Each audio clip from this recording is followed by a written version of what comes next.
Temple ഷൂട്ടിനായിട്ട് പോവാൻ കേട്ടോ. എന്റെ ക്ലോസ് ഫ്രണ്ടിന്റെ വെഡിങ് ആണ് വരുന്നത്. അതിന് മുന്നേ ആയിട്ടുള്ള ഒരു ഫോട്ടോഷൂട്ട് ആണ്. ഇതാണ് ഇന്നത്തെ കഥയിലെ നായിക ശിവ വന്നിട്ട് ഇവളെ ഒരുക്കിയെടുക്കുന്ന ഇന്നത്തെ ടാസ്ക് എനിക്കാണ് കേട്ടോ. മൊത്തത്തിൽ ഒന്ന് ഒരുങ്ങി വന്നപ്പോ പഴശ്ശിരാജയിലെ കനിഹ ലുക്കായി മാറി. ഈ ഒരു ലുക്ക് നിങ്ങൾക്ക് ഇഷ്ടമായില്ലോ എന്ന് പറയാനേട്ടോ. ഈ ഒരു ഓലക്കൂടെ കൂടെ ആയപ്പോ ഏതോ ഒരു ഇല്ലത്തെ ഏതോ ഒരു തമ്പുരാട്ടിയായി മാറി. അവിടെ എത്തിക്കഴിഞ്ഞ ബോറടിച്ച് പണ്ടാരടങ്ങുന്ന ഞാൻ കരുതിയിട്ടുണ്ടായിരുന്നേ. പക്ഷെ നേരെ ഓപ്പോസിറ്റ് ആയിരുന്നു. എന്റെ തലങ്ങും വിലങ്ങും ആൾക്കാരായിരുന്നു കേട്ടോ. ഈ കുട്ടീസ് എല്ലാം ഒടുക്കത്തെ കമ്പനി ആയിരുന്നു കേട്ടോ.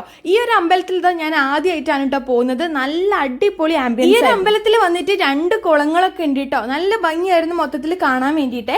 അങ്ങനെ അവളുടെ ഫോട്ടോഷൂട്ടൊക്കെ സ്റ്റാർട്ട് ചെയ്തിട്ടുണ്ട്. ഞങ്ങൾ ഇവിടെ ഈ ഒരു കൊടയും വടിയൊക്കെ പിടിച്ചിരിക്കുന്നു കണ്ടപ്പോ ഞാനും പിന്നെ ഈ ഒരു കൊടയും ചൂടി കുറച്ചു നേരം ഇരുന്നു കേട്ടോ. കാരണം വേറെ വഴി. ഇതിനിടയിൽ നമ്മളും കുറെ ഫോട്ടോസും കാര്യങ്ങളൊക്കെ എടുത്തു കേട്ടോ അവളുടെ കൂടെ. ഇവൾക്ക് ഇതേ സ്റ്റെപ്പ് കയറലും ഇറങ്ങലും ഈ ഒരു പണി മാത്രമേ ഉണ്ടായിരുന്നു. ഈ ഒരു ഓലക്കൊടയും ഔട്ട്ഫിറ്റും അതുപോലെ ഈ ഒരു പൂക്കോട്ടൊക്കെ കണ്ടപ്പോൾ ഒരുമാതിരി ഓണം വന്നൊരു ഫീൽ ആയിരുന്നു കേട്ടോ.